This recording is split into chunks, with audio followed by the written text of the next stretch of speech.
వాడు దేవునితో స్నేహం లేనివాడు వాడి విశ్వాసం కొద్ది కాలం అయిపోతుందంటే మరుగైపోద్ది, కొద్ది కాలం చనిపోతుంది వాడి విశ్వాసము. శోధనలు సమస్యలు పెరిగే కొద్దీ వాడి విశ్వాసం మృతమైపోద్ది. అందుకే ప్రభు చెప్పాడు, క్రియలు కావాలా? మొట్టమొదటిది ఎలాంటి క్రియలు అంటే నువ్వు దేవుడికి స్నేహితుడి కావాలి. అబ్రాహాము జీవితంలో దేవుడు అది చూచాడు. అబ్రాహాము దేవుడు ఆశీర్వదించడానికి కారణం ఏంటంటే మొట్టమొదటిగా అబ్రాహాము దేవునికి స్నేహితుడు. అందుకే ధైర్యంగా చెప్పగలిగాడు అబ్రాహాము, మేమిద్దరం మళ్ళా తిరిగి వస్తాము. అనుకున్నట్టుగానే ఇద్దరు తిరిగి వచ్చారు. దేవునికి బలి చెల్లించి ఇద్దరు తిరిగి వచ్చారు. దానికి కారణం ఏంటంటే దేవుని మనసు ఏంటో అబ్రాహాముకు తెలుసు. ఈరోజు నీ మనసు ఏంటో దేవునికి తెలియాలా?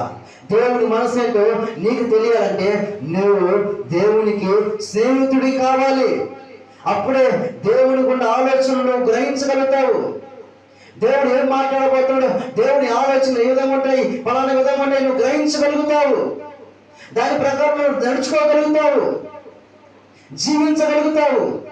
కాబట్టి ఎలాంటి క్రియలు ఉండాలంటే నీ విశ్వాసంలో స్నేహము దేవుడు